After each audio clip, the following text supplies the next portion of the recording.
Eu vou ter que ficar um pouquinho aqui sem o áudio.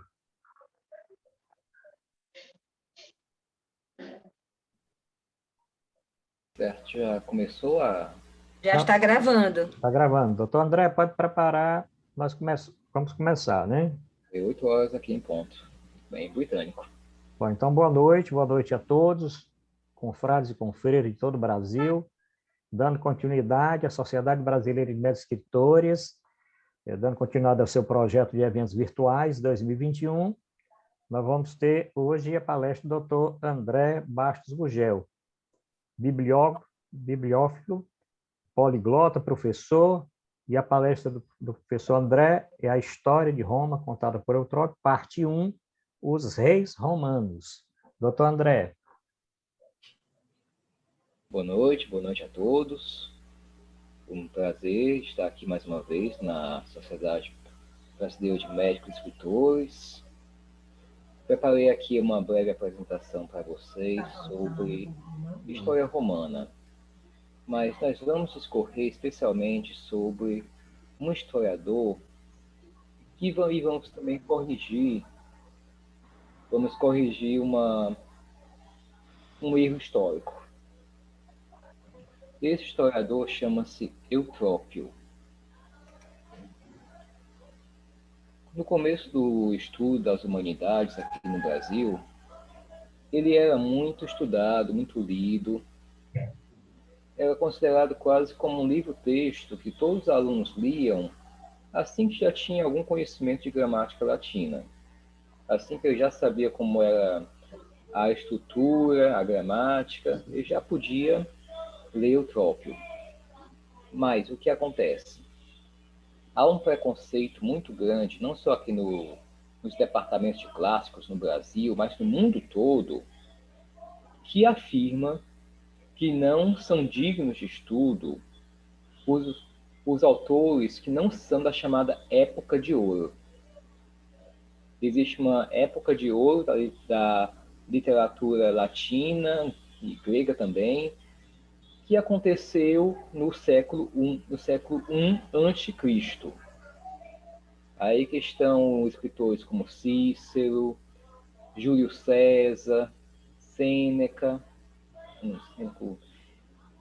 Então, os autores que não estão inseridos nesse grupo são menosprezados, são chamados de latim tardio, late Latin. Então, não são estudados. Até onde eu sei, nós não temos tradução de Eutrópio para o português, ao menos tradução recente. Há uma que foi feita nos anos 40, se não me engano, e vocês só encontram em locais especializados com livros bem antigos. Okay? Então, hoje eu vou trazer aqui uma série de fatos históricos que aconteceram. Nós vamos tratar dos 2 livros de Eutrópio, que tratam sobre o reinado em Roma. Infelizmente, eu devo falar para vocês que nós não sabemos realmente nada sobre esse período. Nada. Porque Eutrópio escreveu isso aqui no século IV depois de Cristo. Nós temos escritores como Tito Livio, Tácito, Suetônio, que também trataram um pouco sobre esse período. Porém, esses autores escreveram 700 anos depois dos fatos. Então, como nós não temos fontes primárias sobre os reis romanos, e também tem muita coisa mítica, muita coisa que é fantasiosa, que eles são considerados como semi-históricos. Não temos como saber se são ou se não são, se existiram ou não existiram. Ok, gente? Então, esta aqui é a obra de Eutrópio, ok? Que em inglês é conhecido como Abridgment of Roman History. O termo em latino é breviarius. Breviário significa algo como compêndio, compilação. E também essa palavra latina tem a ver com a palavra brevis, que daí origina, em português, breve. Então, por que tem esse nome de breve, de breves? Porque se trata de um compêndio, de uma consolidação. Não é como Tito Livio, que escreveu a história de Roma em 40 livros. Eutrópio, a obra dele, você lê tem 50 páginas. E ele não passa muito tempo falando de cada fato histórico. Ele fala, nesse ano aconteceu isso, isso e isso.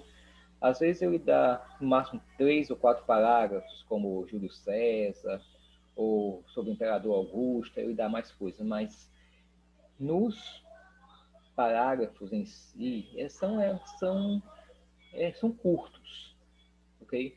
Mas mesmo assim, vale a pena estudar. Eu trouxe aqui a tradução que eu fiz, a tradução que eu fiz diretamente do latim, para vocês terem, assim, o conhecimento de cada um desses episódios da história romana. Então, sobre o breviário. Um compêndio de história de Roma, desde a fundação da cidade. Olhem só, isso aqui era muito comum naquela época, e não só com os autores romanos. Vocês devem ter ouvido falar de Flávio Joséfo, por exemplo, que era judeu, embora tenha escrito em grego, mas escreveu uma história que vai desde a criação, de acordo com as crenças judaicas, até a época dele. Então, Eutrópio faz a mesma coisa, mas diferentemente de Flávio Joséfo, Eutrópio vai começar na fundação lendária de Roma, certo? Aqui eu trouxe mais informação também para vocês. Olhem só. Muito embora por vezes o latim empregado se afaste dos modelos ditos puros, a obra foi durante muito tempo leitura indispensável para o ensino básico. Olhem só. Mas hoje o latim está praticamente colocado apenas à disposição de algumas faculdades de letras. É uma pena. E antigamente o Eutrópio era muito lido. Hoje ele está esquecido até pelas faculdades. Mas agora, vamos ver aqui como é que estava o comecinho. Será que Roma começou do nada? Será que Roma foi esse grande império que ligava praticamente a Espanha, a África, várias regiões no começo? Não, Roma, nós temos a história lendária, certo? Mas provavelmente Roma começou com um conjunto de vilas que foram se unificando, se juntando, até surgir a cidade de Roma. Mas olhem só como é que ela estava estruturada, como é que era antigamente. Isso aqui tudo vai pertencer aos romanos um dia. Mas naquela época, quando os romanos chegaram até a península, ela estava assim. Aqui ao sul havia os gregos. Aqui no norte havia os úmbrios, os samnite, os etruscos. E aqui assim, aqui em cima os celtas. Olhem só, era um conjunto de culturas, cada uma com o seu idioma, com a sua religião, com as suas tradições. Então, houve muita guerra entre eles, mas vocês vão ver aqui em Eutrópio também houve alianças. Roma nunca... Não se pode dizer que a história de Roma, a criação do Império, tenha sido só através de guerra. Os próprios romanos tinham as tropas chamadas de auxiliarii, que eram pessoas de outras civilizações que se juntavam ao exército romano, através de alianças que os romanos faziam com cada tribo, com cada povo. Mas então, aqui está um dos mitos fundadores de Roma, certo? Ele não é o fundador mesmo de Roma, vamos ver mais tarde quem foi. Mas É dele que descende o povo romano, Enéas. Essa aqui é uma escultura mostrando Enéas carregando o pai, Anquises, e o filho, Ascânio, aqui embaixo. Ele também está levando uma estátua da deusa Minerva, como proteção. A mesma temática foi abordada aqui por Pompeu Batone. O pai isso aqui é um exemplo muito forte até do que os romanos chamavam de pietas filiorum, a piedade dos filhos. Como o pai era idoso, era paralítico, ele carrega o pai nas costas, enquanto Troia está sendo queimada. Então, Enéas vai ser esse herói troiano que, com a ajuda da deusa Minerva, de acordo com a Eneida, vai fugir de Troia e vai fundar uma nova cidade da qual vai surgir um grande império. Pronto, mas agora vamos ver quem é mesmo o fundador de Roma. Esse aqui é o comecinho de Eutrópio. Aqui já vamos chegar na tradução do primeiro livro, certo? O breviário é dividido em livros, mas na verdade não são livros como nós conhecemos. São capítulos. O capítulo 1 tem 4 ou 5 páginas. Então, aqui vai falar sobre a origem desse herói lendário que fundou Roma. No caso, Rômulo. Olhem só, o Eutrópio continua falando da lenda do deus que se une a uma mortal, e daí surge o semideus que vai fundar a cidade, que vai fazer grandes feitos. Então, Rômulo, que sendo filho de uma virgem vestal, e como pensam alguns, aqui é até interessante que ele coloca alguma dúvida em relação a esse mito, de Marte, deus da guerra, algo apropriado para os romanos, já que eles vão ser um grande império. E foi gerado em um único parto com seu irmão Remo. E olhem só que Eutrópio chega até a citar uma data exata para a fundação da cidade. No dia 21 de abril, no terceiro ano da Sexta Olimpíada, e no ano 394 após a destruição de Troia. Isso aqui é para vocês verem como os antigos levavam isso a sério.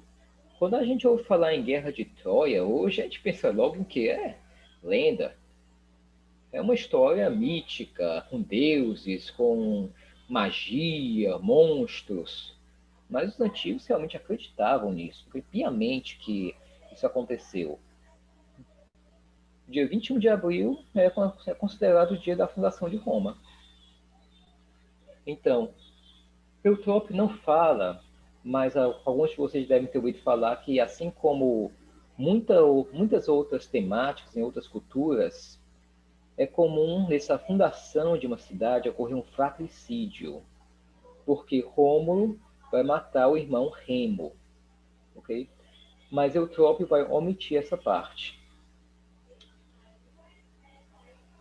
Agora, outro episódio muito importante da história de Roma, mencionado também nesse livro, vai ser o Rapto das Sabinas. É uma obra que todo artista adora. Eu acho que existem umas 20, ou mais, umas 20, 30 pinturas, esculturas com a temática do Rapto das Sabinas. Olhem só, essa aqui é de Rubens. E esta aqui é de Jacques-Louis David. Mas aqui já não é o rapto em si, mas a intervenção das Sabinas. Acontece a guerra entre Roma e os romanos e os sabinos. Mas as mulheres que chegam aqui, olhem só, representada essa aqui com uma postura apaziguadora. Aqui embaixo crianças, mulheres com seus à mostra. Então, é uma forma antiga de súplica também. Vamos ver o que é que o Eutrópio fala aqui sobre ele. Olhem só como é que ele descreve o que aconteceu aqui. Depois de fundar a cidade, que chamou de Roma, por seu próprio nome, ele procedeu da seguinte maneira. Ele levou um grande número de habitantes vizinhos para a cidade. Aí olhem só essa parte como é interessante. E escolheu 100 dos homens mais velhos, por cujos conselhos ele poderia administrar todos os seus negócios, e a quem, por causa de sua idade, ele nomeou senadores. Olhem só, aqui, infelizmente, a tradução se perde um pouco, porque a palavra que ele usa aqui é senectutem, prosenectutem, que é a mesma raiz que nós temos de senil, senicídio, senectude. A palavra senador vem daqui. Essa é a origem da palavra senador, tinha a ver com idade. Apenas os mais velhos eram aceitos no Congresso, no Parlamento. Então, mas aqui vem a parte sobre o rapto das Sabinas.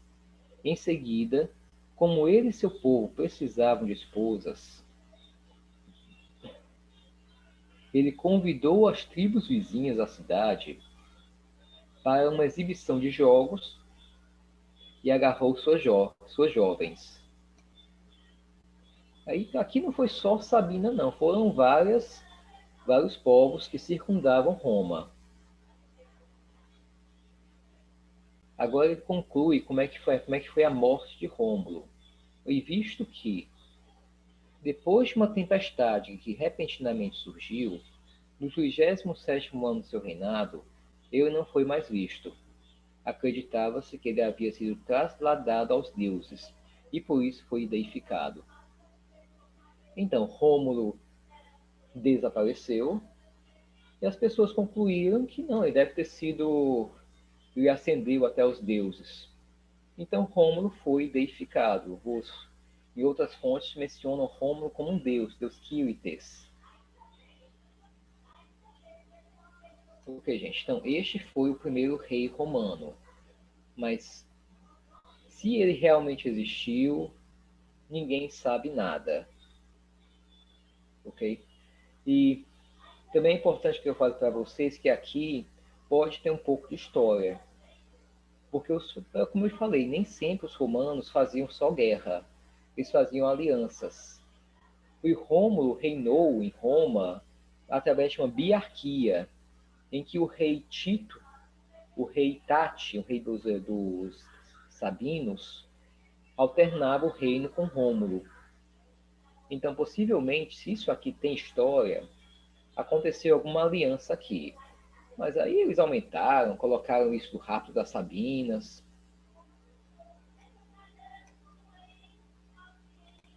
Então, o próximo rei romano vai ser Numa Pompílios. Em relação a ele, não foi um reino muito com tantos problemas, tanta confusão quanto Rômulo. Mas ele tem também um legado até hoje para nós. Olhem só o que ele fez. Posteriormente, Numa Pompílio foi eleito rei e não se envolveu em guerra, mas não prestou menos serviço ao Estado do que Rômulo, pois ele estabeleceu leis e costumes entre os romanos, que, pela frequência de suas guerras, eram considerados ladrões e semi-bárbaros. Então, ele foi o primeiro legislador de Roma, o criador do direito romano, certo? Que na época deveria ser muito consuetudinário, deveria ser muito baseado em costumes. E eles levavam muito a sério esses costumes, como vocês vão ver aqui no próximo rei.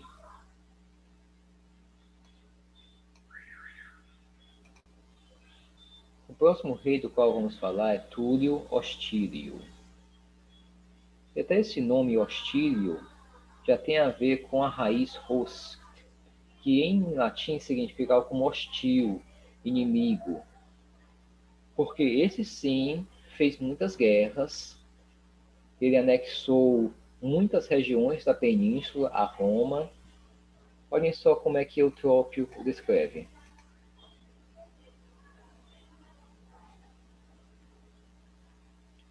A ele sucedeu Túlio Hostílio, que reiniciou a guerra. Ele conquistou os albanos, que ficavam a 12 milhas de Roma. Ele venceu também na batalha os Veientes e Fidenates. Isso, o próprio gosto de falar isso, como é que fica cada um, a localização de cada um, e aumentou as dimensões da cidade com a adição do Monte Célio. Depois de reinar por 32 anos, ele foi atingido por um raio e consumido junto com sua casa. Isso é o que falei o próprio, mas se vocês lerem outros historiadores, vocês vão aprender, vocês vão descobrir mais detalhes sobre o que aconteceu. E o que aconteceu foi que Túlio Hostílio esqueceu de fazer um ritual em agradecimento aos deuses. Eles não gostaram muito, os deuses na mitologia têm um ego muito forte, lançaram um raio e ele foi queimado junto com a casa dele.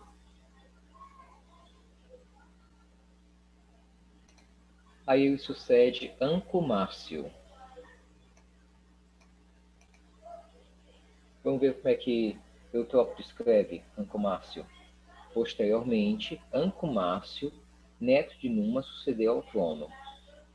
Ele lutou contra os latinos, adicionou os montes Aventino e Janúculo para a cidade e fundou Ostia. Olha só, já ouviram falar no porto de Ostia, bem pertinho de Roma? Pois é, olha só como ele é antigo. Tem origem nessa época. Cidade litorânea a 16 milhas de Roma. Isso aqui é um dos poucos de morte natural. Boa parte dos outros morre mesmo de golpe de Estado ou então de acidente causado pelos deuses. Isso aqui eu estou falando mais rápido porque não aconteceu muita coisa relevante no reino deles. Mas daqui a pouco a gente vai chegar em uns bem mais relevantes. Agora, o próximo rei foi Lúcio Tarquínio Soberbo. E esse aqui realmente foi responsável por muita confusão. Foi o último rei de Roma e as suas ações fizeram com que o povo fizesse uma revolução e acabasse com o reinado e começasse a república. Vamos ver o que é que foi esse evento que aconteceu. Olhem só. Lúcio Tarquínio Superbo, o sétimo e último dos reis, venceu os Volsci, uma nação não muito longe de Roma, na estrada para a campanha. Reduziu as cidades de Gabe e Suécia Prométia, fez as pazes com os toscanos e construiu um templo para Júpiter no Capitólio. Até hoje, observem que as construções onde estão a sede de algum estado, como é que é conhecida? O Capitólio. Vem daqui também. Posteriormente, quando ele sitiava Ardea, uma cidade que ficava a cerca de 18 milhas da cidade, ele foi privado de seu trono. Pois, olha só o que aconteceu. Seu filho mais novo, que também se chamava Tarquínio, ofereceu violência, eu coloquei assim para não soar bem, não soar melhor, certo? A Lucrécia. Ops, acabei colocando latim aqui. Lucrécia. A esposa de Colatino, uma mulher muito nobre e casta. E como ela, depois de reclamar com seu marido, seu pai e seus amigos, do dano que havia sofrido, se matou à vista de todos. Olhem só, é por isso que até hoje esse crime, o crime de violação, de estupro, ele causa muita comoção. Muitas revoluções já foram causadas com isso. Se quiserem pesquisar mais tarde, saber mais, vejam o evento histórico conhecido como as Vésperas Sicilianas, que aconteceu pelo mesmo motivo, um francês que estuprou uma siciliana. Até uma coisa bem estranha aconteceu, porque como não tinha como reconhecer quem era francês, quem era siciliano, eles mandaram uma pessoa pronunciar uma palavra que um francês pronunciaria com sotaque. Se não pronunciasse com uma pronúncia 100% siciliana, a pessoa era imediatamente morta. Mas isso é uma temática para outro dia. Só de falar para vocês que foi a fonte de inspiração para a ópera As Vésperas Sicilianas, de Verdi. Então, esse evento aqui, conhecido como o Estupro de Lucrécia, também é muito comum em obras de arte. Observem isso aqui, Tiziano, com os padrões de beleza da época, a mulher mais gordinha, o homem já com porte mais atlético, ameaçando aqui com essa faca, esse punhal. Para dar mais detalhes disso, até vocês veem no historiador Tito Livio. Ele conta mais o que aconteceu. O que o Tarquínio fez, o filho do rei fez, foi ameaçar, contar para o pai de Lucrécia que ela estaria tendo um caso com um escravo. E que se ela não consentisse, ele ia matar ela e ao escravo e falar que agiu para defender a honra da família de Tarquínio, de Colatino. Ok, gente?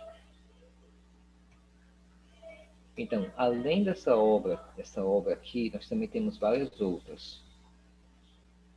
Algumas retratando até a morte de Lucrécia, que também é extremamente famosa.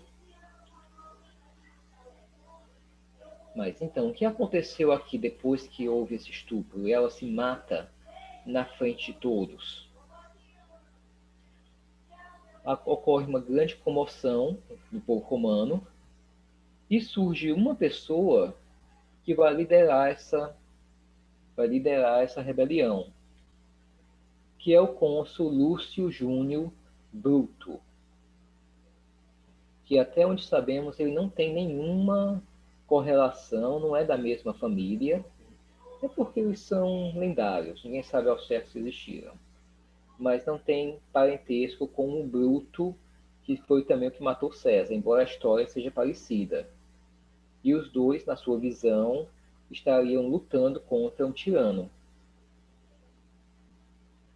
Então, este aqui é Lúcio Júnior Bruto. Também esse busto aqui foi identificado como ele. Esse tipo de busto é conhecido como erma. Esta erma aqui foi tradicionalmente considerada como sendo dele, mas ninguém sabe ao certo.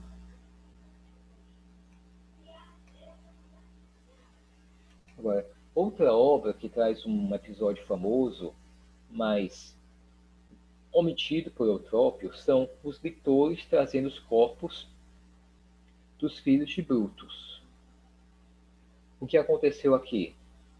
Alguns romanos não estavam apoiando 100% a ideia de se livrar do rei. Eles queriam manter o reinado. E dentre eles estavam até mesmo os filhos de Brutus. Quando ele sabe que vai acontecer isso, que os filhos estavam contra ele, por amor à pátria, digamos assim, ele mandou matar os próprios filhos. Dá para ver aqui no final da tela, ele até coloca uma imagem de uma deusa aqui, talvez para evitar que a gente veja os corpos sendo trazidos aqui.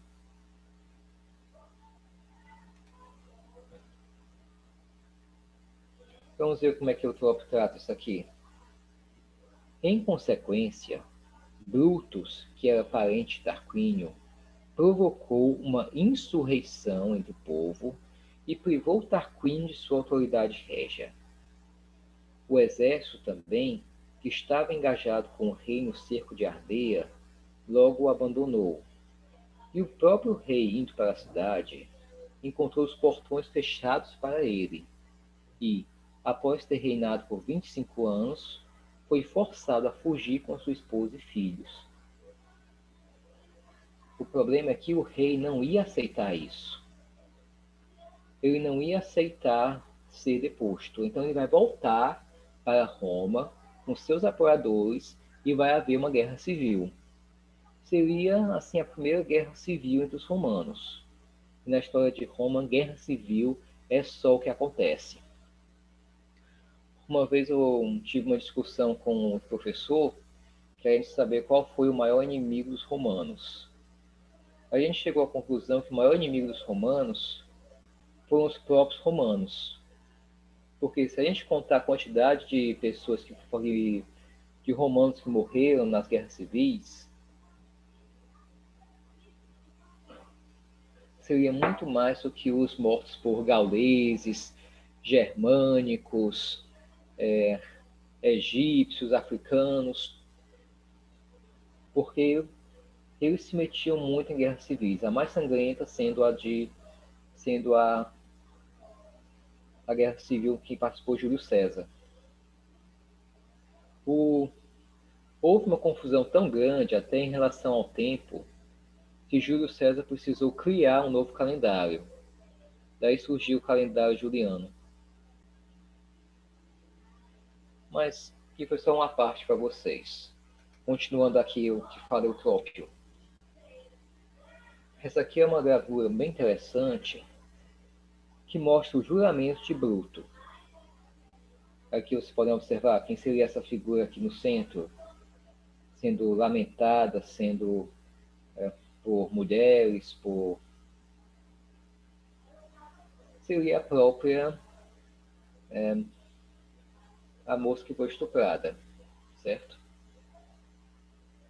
Lucrécia. E aqui estão os homens fazendo um juramento. O juramento mesmo é esse assim, viu? Esse símbolo feito com... Isso aqui é criação posterior. Os romanos não faziam isso.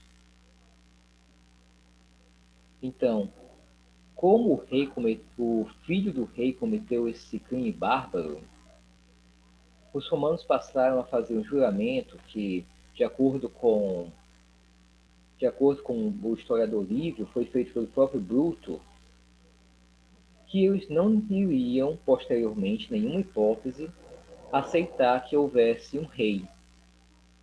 Então vocês lembram de quê? Júlio César.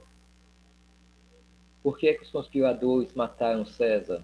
Qual foi o motivo oficial, digamos assim? O medo de que ele se tornasse um rei. Ele já tinha acumulado função de ditador vitalício, pontífice máximo, cônsul. Ele praticamente ele já tinha o poder de um rei. A única coisa que ele não fez foi nenhuma medida como dissolveu para o Senado romano. Mas ele estava muito poderoso.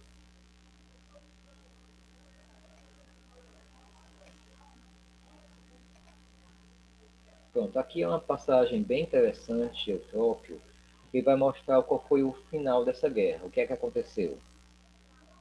Brutus e Arons, filho de Tarquínio, mataram um ao outro em batalha, mas os romanos foram vitoriosos. As matronas romanas lamentaram a morte de Bruto, guardião de suas honras, como se fosse pai de todas elas.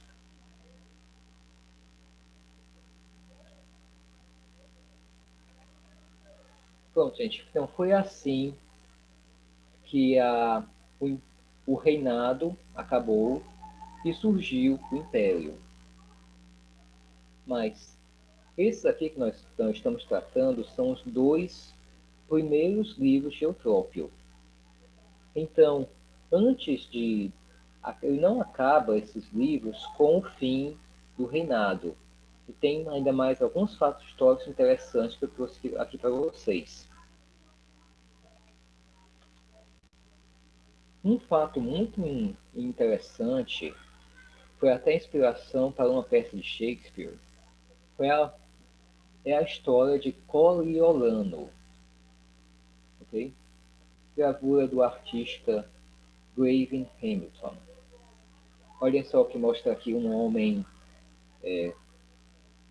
vestido assim com as vestes típicas de um general romano. Essa capa aqui, vermelha, era conhecida como paludamentum. Aqui os soldados. E aqui essa figura. Eu imagino que seja a mãe. E abaixo nós temos a esposa e o filho. O que aconteceu aqui? Vamos ver? Coriolano foi um grande general romano, mas toda vez que uma pessoa se torna grande em Roma, também se torna grande a inveja dos outros, o medo dos outros que eles se tornem grande demais. Então, olhem só o que acontece aqui. No 18º ano, após o banimento da família real, Quintius Marcius, o general romano que havia tomado Corioli, olha só, isso aqui é um nome de uma cidade, era muito comum isso acontecer. Um general tomava uma cidade, então ele recebia um apelido. No caso aqui do Quintus Marcius, ficou conhecido como Coriolanus. No caso de Cipião, anos depois, ele ficou conhecido como Cipião Africano, porque ele teve um triunfo na África. Então, sendo compelido a fugir de Roma, dirigiu seu curso ressentido para os próprios Volsci e recebeu deles apoio contra os romanos. Em suma, traiu a pátria. Ele obteve várias vitórias sobre os romanos, avançou até a 5ª milha da cidade, chegou perto de conquistar, e recusando-se a ouvir uma delegação que viesse pedir paz, teria sitiado até o local de seu nascimento. Se sua mãe, o Etúlia, e sua esposa, Volúmnia, não tivessem saído da cidade para encontrá-lo, por cujas lágrimas e súplicas ele foi convencido a retirar seu exército. Ele foi o próximo, depois de Tarquínio, que agiu como general contra seu país. Ou seja, foi o segundo traidor da pátria. Eu recomendo que vejam a peça de Shakespeare, Coriolano. Ela não é considerada como uma das grandes peças, mas mesmo assim tem essa cena marcante aqui da súplica da mãe, da esposa, do filho, muito boa. Teve uma versão, eu acho que é a versão mais famosa que hoje, foi há uns 7 anos, mas é bem moderna, porque tiraram a ação da Roma antiga, colocaram até com arma de fogo, tanque de guerra, fizeram uma versão moderna, viu? Eu não sou inteiramente contra a versão moderna, mas acho que essa eles exageraram um pouco. Pronto. Agora vamos falar nós falamos de um traidor, agora vamos falar de um que é conhecido como um herói para o povo romano, Fúrio Camilo.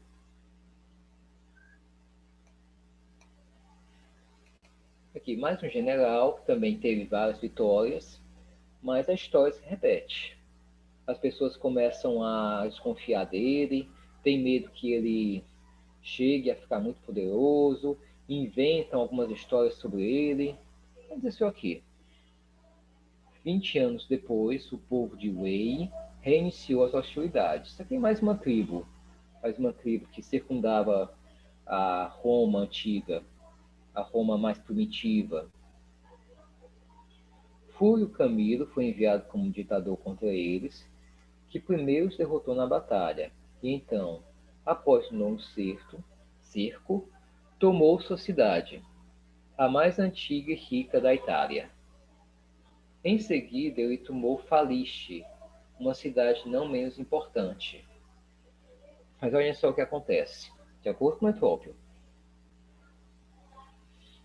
Mas o ódio popular foi animado contra ele, com o fundamento de que ele havia feito uma divisão injusta do butim, e ele foi condenado por essa acusação e banido. Mas, diferentemente de Coriolano, Fúrio Camilo é banido, mas ele não se une ao inimigo. Pelo contrário. Porque o que é que vai acontecer aqui? Os gauleses, na verdade uma tribo da Gália conhecida como os Senones, eu até não sei se eu acho que o rio Sena, em Paris, é uma referência a uma tribo gaulesa. e lá havia, mas eu não sei ao certo se é essa tribo exata. Então, esses gauleses, comandados por Breno, até hoje tem esse nome Breno, ele é de origem gaulesa, eles se aproveitaram que o ditador, Fúlio Camilo, tinha saído. Esse termo ditador, é até bom que eu fale para vocês, na época de Roma não significava necessariamente uma coisa má. Era apenas um general, ou então um político, que recebia um poder temporário para um poder muito grande, mas temporário. Em momentos de grande adversidade, em momentos de grande urgência, ok? Então,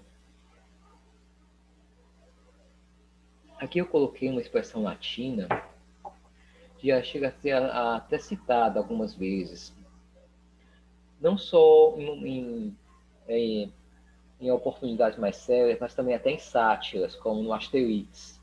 É comum o Décio e o Goscinny colocarem essa frase, Why Victis? Qual é a origem dela?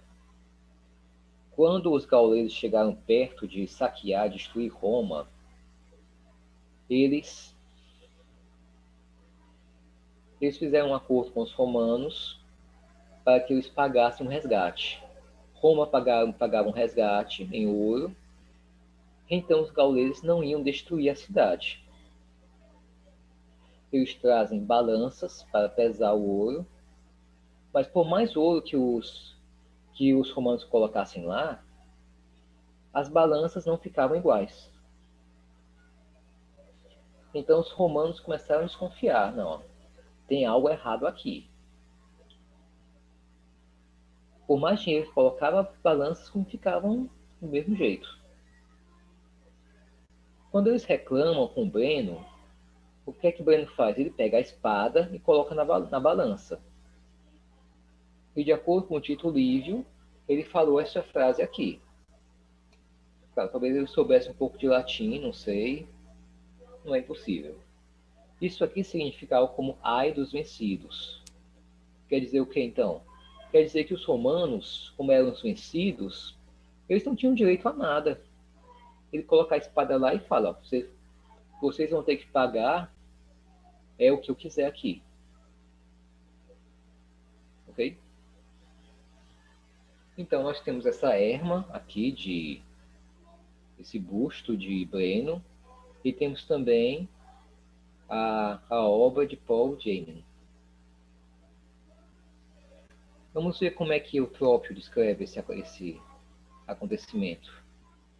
É até interessante que foi a partir desse momento que surgiram os grandes triunfos romanos, onde havia a frase latina memento mori.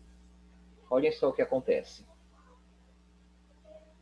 Logo depois, os gauleses senones marcharam para Roma e, perseguindo os romanos, que eles haviam derrotado no rio Ália, a 11 milhas da cidade, se apoderaram da própria cidade, nenhuma parte da qual poderia ser defendida contra eles, exceto o Capitólio.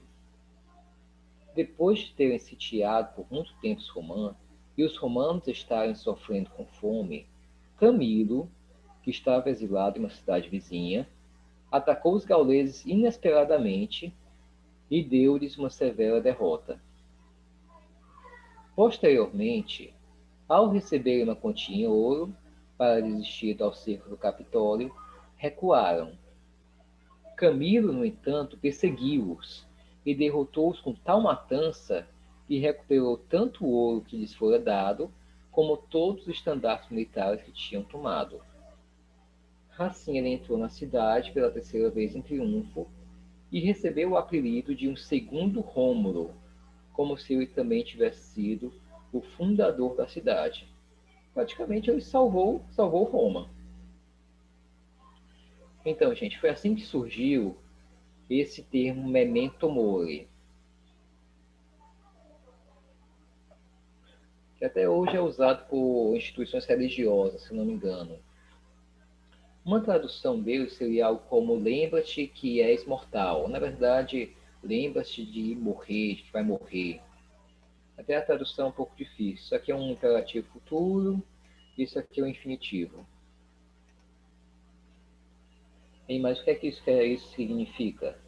Quando um general tinha um grande triunfo, que ele passava pelas ruas da cidade em uma carruagem, com um escravo encarregado de manter uma coroa de louros acima da cabeça dele. Como símbolo do triunfo, da vitória, os louros têm sempre esse simbolismo de vitória. Mas também o escravo mencionava esse termo memento mori, para ele perceber, para que ele entendesse que apesar de toda aquela pompa, de toda aquela glória, seria momentâneo e que um dia ele ia morrer. Pronto, gente, este aqui é o material que eu preparei para vocês dos 2 primeiros livros do Breviário de Eutrópio. Eu estou trabalhando também, eu espero um dia até publicar essa tradução que eu estou fazendo, porque, como eu disse no começo da palestra, é uma obra difícil de achar na tradução em portuguesa. Vocês encontram fácil a obra em inglês e eu acho que também em francês. Então, gente, eu espero que vocês tenham gostado de saber mais sobre esse historiador que estamos até um pouquinho esquecido, até pelos departamentos de clássicos. Foi um grande prazer estar aqui e agora eu estou à disposição de vocês para quaisquer dúvidas. Muito obrigado. Posso fazer uma pergunta? É claro. Boa vontade, doutor. André, considerando que Eutrópio foi um historiador, como você mesmo nos apresentou, até que ele relacionou uma série de reis romanos. Até que ponto essa relação não é falsa, uma vez que ele falou também em aspectos mitológicos, a gente não sabe se é verdade ou não. Então, isso é a minha primeira pergunta. A segunda é talvez uma contribuição. Numa época em que houve uma luta, litígio entre os gaúchos brasileiros e os gaúchos argentinos, quando os gaúchos brasileiros se encontravam com os gaúchos argentinos, pediu para o argentino dizer quero, quero. Eles não eram capazes de dizer quero, quero. Então, dizia quero, quero. E aí eles matavam os caras. Né? Faziam como a mesma coisa lá dentro. Bom, a minha pergunta então, seria essa. Ele confundiu história com mitologia? É essa a minha pergunta. Não, doutor, não seria bem assim. É possível até que todos eles tenham existido, mas por que é que nós temos dúvida? Porque essa obra dele foi escrita quase 800 anos depois desses fatos. Então não é impossível que seja verdade. Mas se nós tivéssemos fontes primárias daquela época, aí a gente poderia dizer com certeza. E nós tínhamos fontes de historiadores da época dos reis, mas eles se perderam. Graças a quem? Graças aos gauleses, que no saque de Roma, quando eles foram lá e pouco antes de serem salvos por Camilo, eles destruíram um local onde era o Arquivos. Arquivos era o local que eles colocavam as fontes, os registros históricos. Isso foi destruído. É por isso que se a gente pesquisar sobre Rômulo, Túlio Hostílios, Tarquínios, ninguém vai saber ao certo se existiu ou não. Eles ainda estão no reino de personagens semi-lendário. Todo historiador menciona. Mas como foi escrito há tanto tempo, e escrito, as fontes são de 700, 800 anos depois, aí fica aquela dúvida, porque a história se deturpa, surgem lendas para colocar a história mais fantasiosa, dar mais interesse ao público. Obrigado. Você entendeu? Entendi, sim. Obrigado.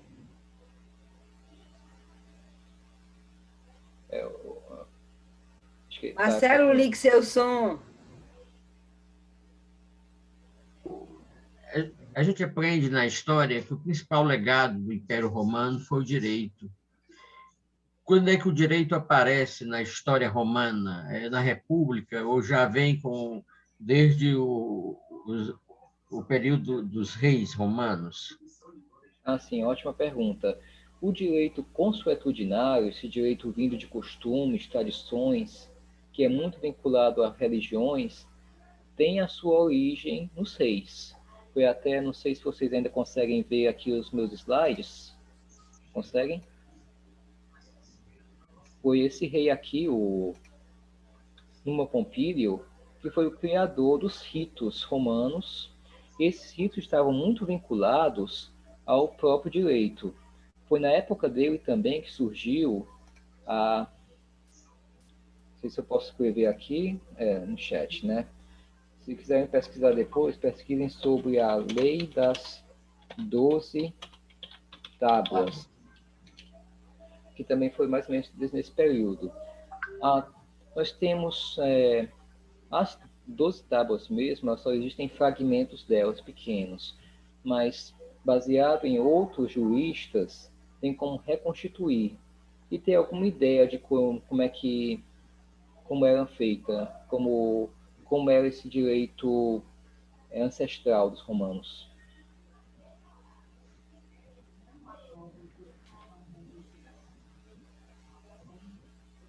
Bom, alguma outra pergunta, professor André? Pois não, Ortegal. Boa noite, obrigado pela oportunidade de participar desse momento aí tão assim enriquecedor para nossos conhecimentos. Durante a palestra do professor André, ele comentou a respeito da questão que o assassinato do irmão de Rômulo, não é isso? Que matou, mas aí ele também comenta, não sei se isso envolve a mitologia, ele comenta que ele sumiu e foi deificado. Aí ficou a dúvida, ele morreu? Qual foi a forma aí que ele terminou sendo morto pelo irmão? Que é a primeira pergunta que eu queria fazer.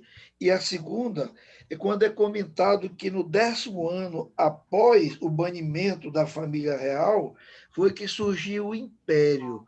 E aí, nesses 18 anos aí, onde houve o banimento até surgir o Império, como é que ficou o sistema político, o governo de Roma na época? Porque eu não sei se eu compreendi errado, mas eu entendi isso que você comentou, que 18 anos após o banimento da família real, aí é que surgiu o Império. Foi essas duas perguntas inicialmente, professor. Primeiro lá a questão da morte do Rômulo pelo irmão, e aí o fato de ele ter sumido e ter considerado uma deificação. Isso. Que quem morreu, quem foi assassinado, na verdade foi o irmão Remo.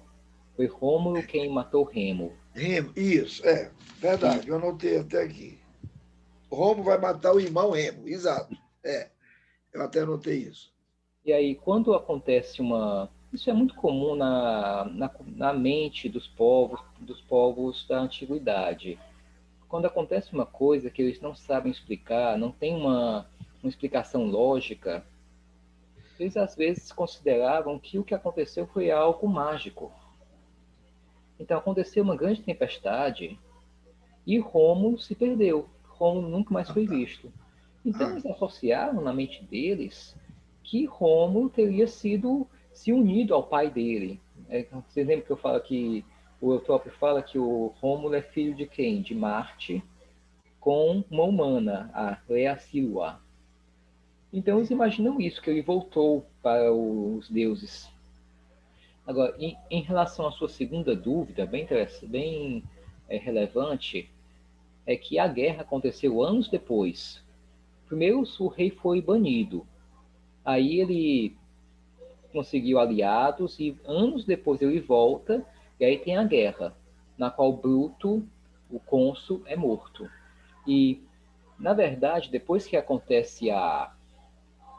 os reis são expulsos, Roma vai mudar o seu regime de governo. e vai ser uma república, e que vai ser governada por 2 cônsules.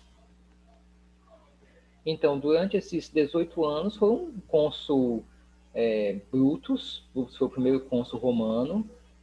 Havia um outro que reinou com ele, que o nome me escapa agora. E anos depois que teve a guerra entre os apoiadores dos reis e os romanos. Sim, estou compreendendo, estou acompanhando o raciocínio. E aí surgiu a República. O Império vai surgir uns 200 anos depois, com o Imperador Augusto. Ah, ótimo. Então, esse exemplo aí que você citou, um de herói e o outro de o traidor, eu achei bem interessante essa citação, porque é o Quintim Márcio, não é isso? Que foi considerado o general romano que havia tomado o Carioli, não é isso? Isso, a cidade, Coriolis. Não é isso? E aí é que ele foi considerado traidor. E o Fúrio Camilo, que o tornou o herói, é que estava exatamente nesse. Eu entendi assim, um trabalho diferente do que ele tentou unir, tentou pacificar e trabalhar pelo povo romano. Pegando aquelas famílias ou tribos vizinhas, etc., trazendo para fortalecer a própria cidade, a cidade de Roma. É por aí, assim, o raciocínio? Na verdade, o Fúrio Camilo, ele foi banido da cidade, mas aí, quando ele soube que os gauleses tinham atacado, aí ele volta, ataca os gauleses e recupera tudo. E aí ele foi considerado herói. Isso. Aí é que é... Sim. Eu já tinha sido considerado um herói devido ao triunfo dele contra os Volsci. Ah, sim. Mas aí começam a surgir umas intrigas, uns problemas, e aí ele é banido. Interessante a sua colocação, que naquela época o ditador não é o que hoje se pensa do ditador, né? Eu até anotei aqui, coloquei, grifei bem isso, que hoje a gente tem a ideia do ditador, aquele perverso, aquele mandão, aquele que oprime, é isso? Então, ao longo do tempo, foi havendo foi desvirtuando, né? Isso. Então, e ao longo do tempo ele foi mudando a ideia até realmente chegar no que hoje a gente tem até pavor de um ditador, que é... Claro. É a mesma lógica que aconteceu com a palavra tirano também. Tirano, em grego, significa apenas governante. Se vocês lerem o Édipo Rei, a Antígona, a palavra tirano aparece muitas vezes. E não necessariamente significava um tirano, como nós conhecemos, era apenas um governante. Posteriormente, com o surgimento da democracia mesmo, aí que a palavra teve uma conotação mais errada, aí passaram a utilizar outras palavras, kraton, por exemplo, para governante, katinon. Obrigado, professor. Não de nada. E eu só corrigindo que eu tinha invertido. Rômulo matou Remo. Aí Rômulo depois some e você acredita que ele foi levado pelos deuses. Isso. E aí ficou deificado. Perfeito. Obrigado. André, fazendo aqui um paralelo, sem querer mexer com o aspecto religioso, por exemplo, a Ascensão do Senhor, a Assunção de Nossa Senhora, né? Que são fatos importantes para nós católicos. Quer dizer, a Ascensão do Senhor, ele se eleva ao céu, o retorno ao Pai, de modo próprio. Enquanto a Assunção de Nossa Senhora, o nosso colega Flávio Leitão, que foi seminarista por muitos anos, a diferença é que a Assunção, Nossa Senhora é elevada, né? E aí, quer dizer, a gente vê daí com essa história romana do desaparecimento de Rômulo, e aí, como ele não é encontrado, desaparece nas nuvens, é como se fosse uma ascensão e um encontro ao Pai. E aí eu puxo para algo mais do século XVI, quando o jovem rei Dom Sebastião desaparece na Batalha de Alcacequibe, na luta contra os mouros. E aí, como o corpo não foi localizado, criou esse sebastianismo, né? A volta, que ainda tem hoje lusitanos esperando o retorno triunfal do El Rei Dom Sebastião, vitorioso por ter esmagado as tropas mouras, né? Como não tem um corpo para velar, se cria a ideia de uma certa deificação. Você vê algum paralelo nesses aspectos? Sim, bastante. É o conceito de todo messianismo. É a espera de que um Messias vai vir, que vai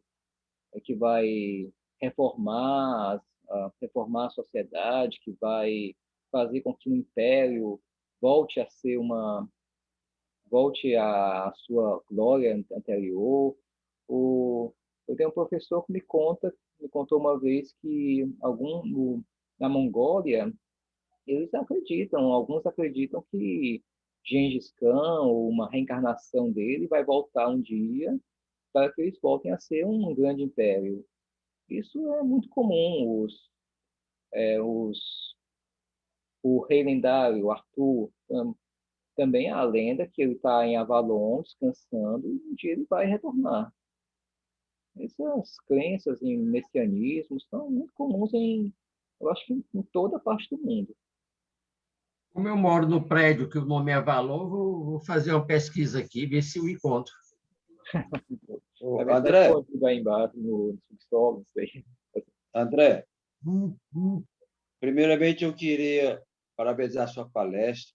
Obrigado. Mais uma vez, você sabe que eu sou admirador dessa sua profunda erudição.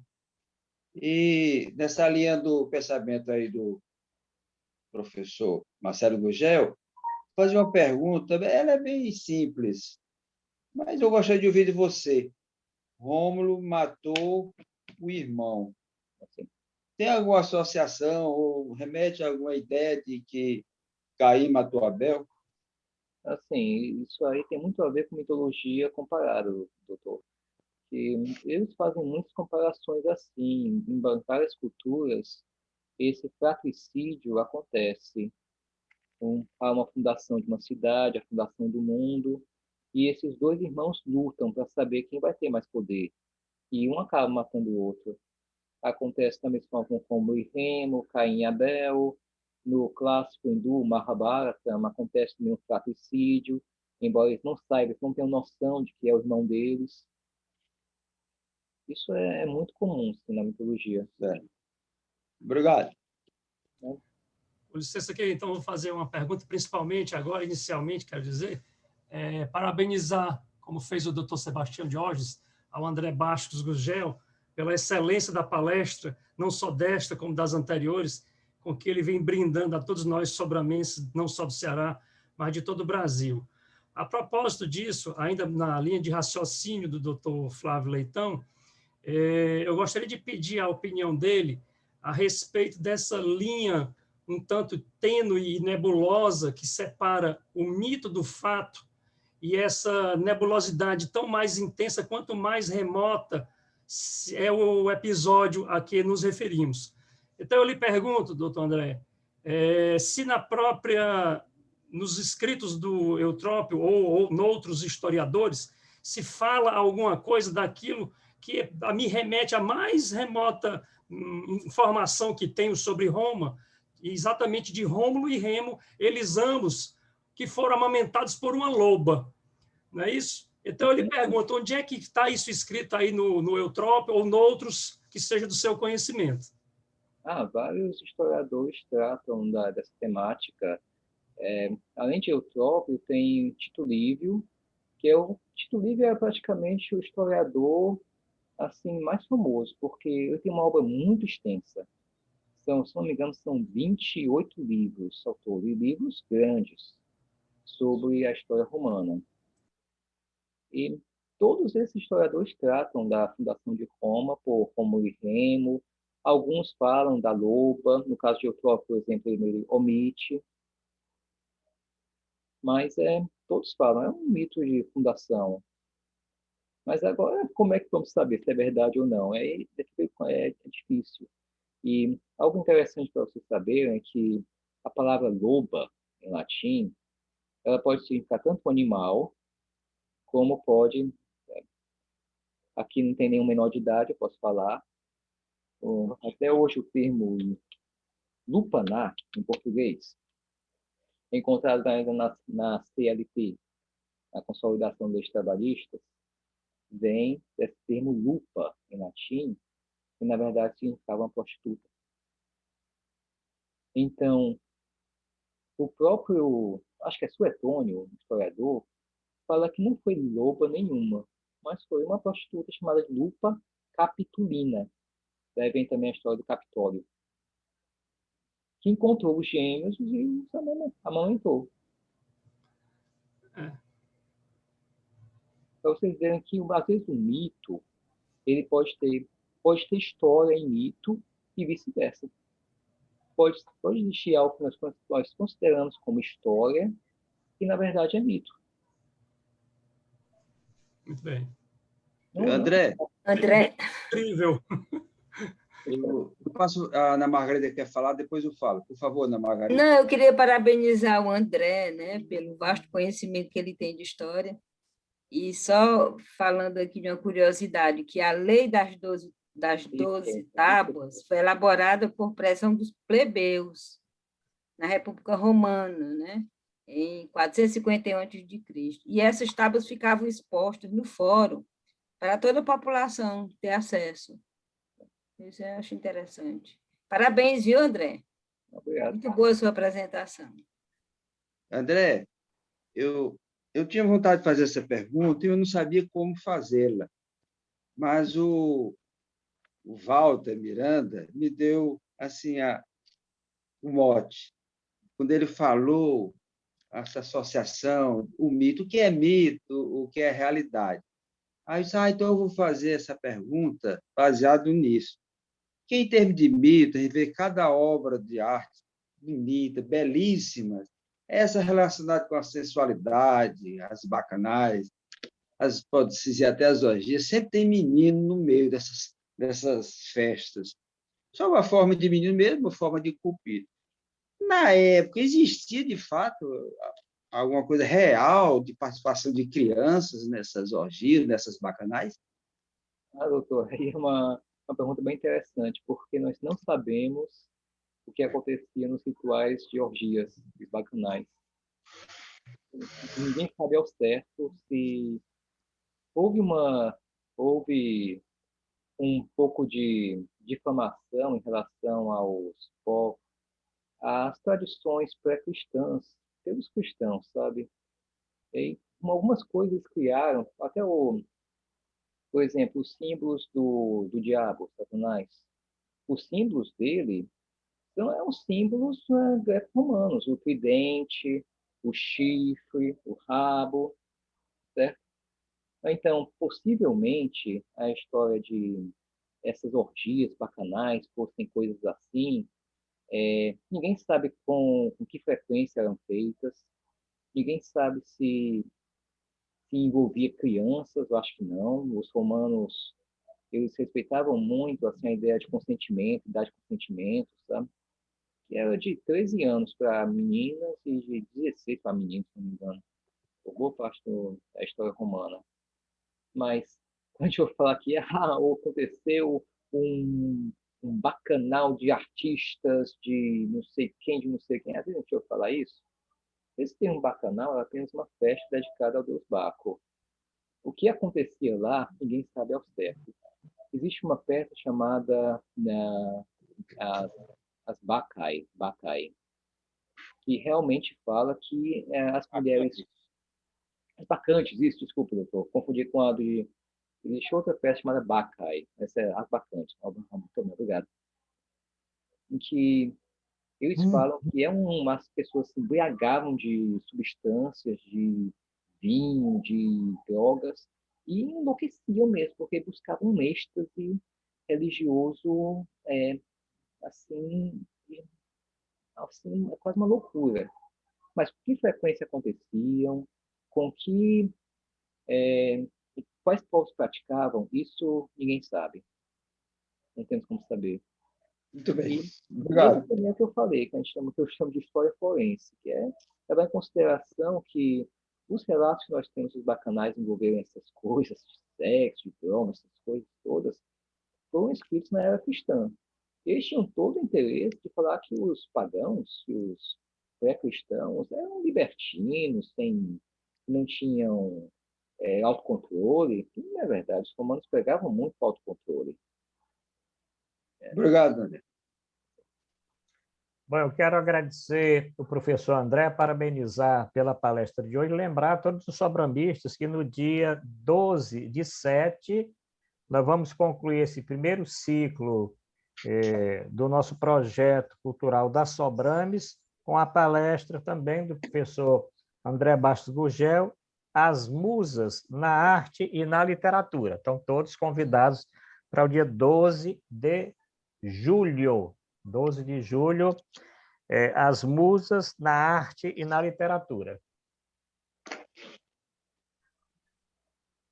André, mais alguma coisa, André? Não, é só um convite também para vocês, caso queiram participar do meu grupo no WhatsApp. Eu chamei de O Clube Parnasiano. É um grupo que eu organizei, que todo dia eu faço alguma postagem relacionada a algum tema sobre as musas. Então, a gente trata sobre literatura, arte, música, cinema. Eu também posto sempre lá todo o evento que eu acho interessante, algum evento cultural, certo? Para participar, é só vocês me mandarem uma mensagem, se identificarem, e aí eu adiciono. Esse é meu celular. Se tiverem dúvidas também aqui sobre a palestra, podem falar comigo, podem me encontrar no e-mail. Eu recomendo, eu participo do grupo, Ana Margarida também, doutor Flávio Leitão. Ele é um grupo apolítico e é um dos vários grupos que não tem nada nem pró nem contra Bolsonaro. Não tem partidarismo nem manifestações dessa natureza que são podadas. Ele conseguiu manter a pureza original para a qual ele foi concebido, que o concebeu. Então, tem músicas, tanto músicas antigas, medievais, músicas sefarditas, ladinas, excelente. Eu não sei como é que ele arranja tantas preciosidades, filmes antigos, cinema mudo.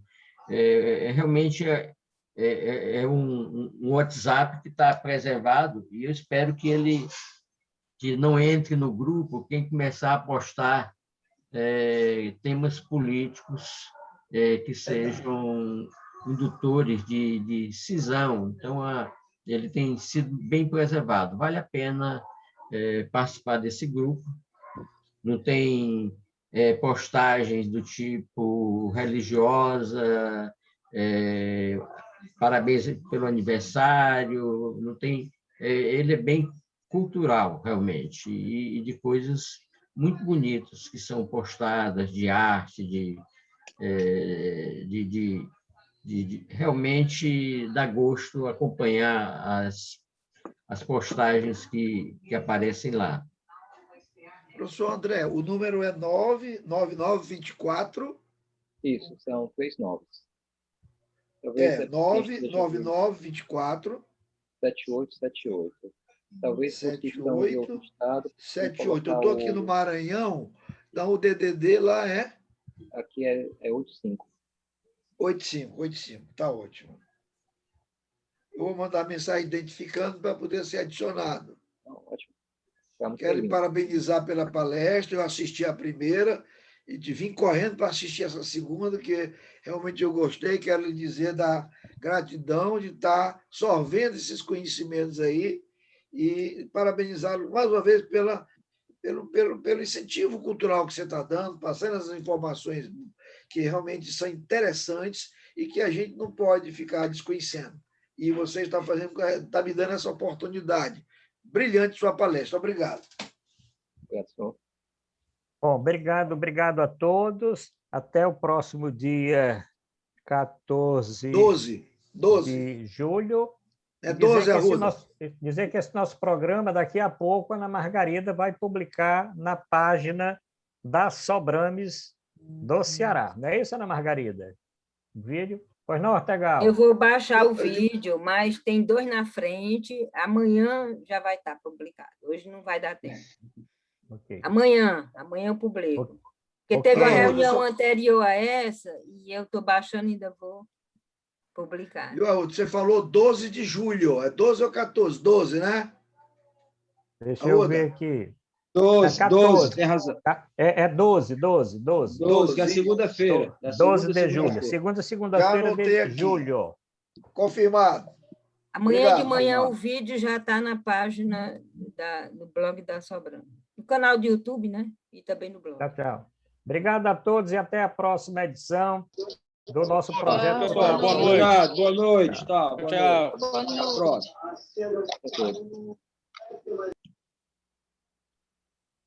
Beleza.